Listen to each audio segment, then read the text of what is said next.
A pleasure to meet all at last, and welcome back once again to Gaming with Kaiju Force Neo, the First Impressions.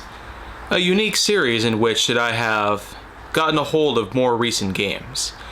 Many times in which that I have put in pre-orders, and other times in which that I have put in an order as soon as they're released. Regardless of how long they come around to get here or how long they take to beat, the thing is, what I mostly do is get one clip worth of gameplay itself to showcase my own first impressions. Now, because today is September 30th, 2025, a game that came out 5 days ago, Sonic Racing Crossworlds. Yeah, you could say that I went on ahead, out of my way, to not only get myself one clip, but I actually managed to beat the entirety of the game in the 5 days since it came out. I did actually put a pre-order on this and it came out right when it was supposed to, on September 25th, 2025. And in the 5 days since, I have gotten a lot of footage. So you're probably wondering why it took me a while in order to finally get a hold of a video for this. Well, the thing is, to put it all into perspective, PlayStation 5 video recorded media or captured media or whatnot is a bit different than the PS4. A lot of times PS4 will have the more versatile file formats out there, from MP4 to AVI, but the thing is that they usually have WEDM files for that of PS5 in order to allow for both HDR as well as the high resolution and frame rates to be comprehended. But the thing is that because my video editing software does not allow for WEBM files in it, I had to convert them into MP4 files, much like the PS4 files that I get from my PS4. That took a little while, so sorry about that. I not only have first impressions, but I could pretty much just summarize all of my experience with the game and how I feel about it overall in this one video alone. So, here we go. The game, as it suggests, is a crossover of many different dimensions, different characters, and a lot of different storylines. Plus, a lot of bonuses, special guests, and many more things. You see, this is a lot bigger than what most people would have expected for a sequel to Team Sonic Racing. While it was a unique story and a bit simplistic in its overall plotting as well as functionality, Crossworlds does things a bit differently. It does have a much higher production value, first off, as Sega was able to put out a lot more budget. A lot of newer games have been coming out every single year, and as of 2020, games have been coming out in rapid succession. 2022 alone brought along Sonic Origins, Sonic Frontiers, and then of course there was the teaser of Sonic Superstars, which came out the next year. And in 2024, there was of course the mixture of both Sonic Generations as well as the new Shadow Generations. Yeah, so they not only remastered Sonic Generations like they did with Sonic Colors, but they also brought along Shadow Generations, which is a much more original game, and kind of a half sequel to Sonic Generations, but 13 years after the release of the original Sonic Generations. So, pretty much wrap your head around that. Otherwise though, up until now, where we have a bit of a sequel slash multiversal spectrum of Sonic Racing entirely, we've had some pretty epic hits out there regarding the Sonic franchise.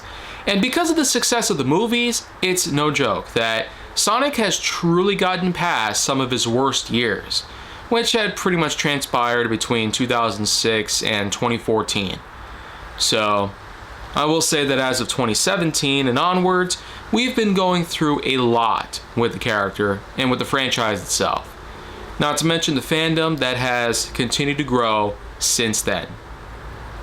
And so, what does Sonic Racing Crossworlds have to offer? Well, for the most part, we get a unique music video slash intro. It's a great animation and all that, and it really shows just how technologically advanced we seem to be.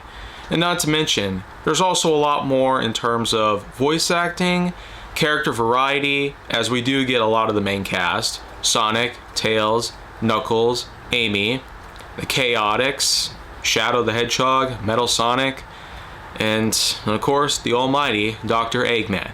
Not to mention, we even get Zaz and Zevok from Lost World, which is pretty interesting as it is. On top of that, there's also unlockable characters and characters that we'll be getting later on in the future, such as Hatsune Miku, SpongeBob and Patrick from SpongeBob, the Creeper from Minecraft, and even Kaido from Yakuza.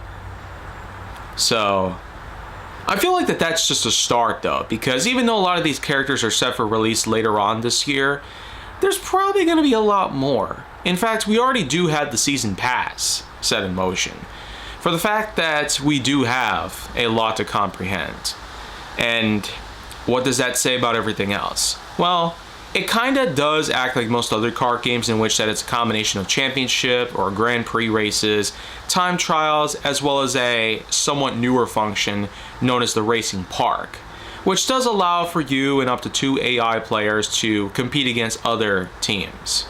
Basically, it's a 3-team mashup, or a 3-team Monty if you really want to put it into perspective, in which that you compete against each other in a variety of different challenges. So that's always a unique thing to toss around. Bring about the same sort of racing game, but add something new in it every time. That's sure to earn a lot of extra bucks. But apart from the strange old segues that I intend to put into this video, I feel like that the one major thing that this game hits is that signature Sonic flair. I mean, you not only have a unique soundtrack, some nice voice acting and personality from the characters, the unique rivalry that spans in between most of the characters, as after all, racing games do sometimes need a rivalry function. And in this game, it does allow you to have your own rivalry. It usually happens on random selection, but there's times in which that you can pick your rival, and depending on which one it is, the AI will actually be even tougher on you.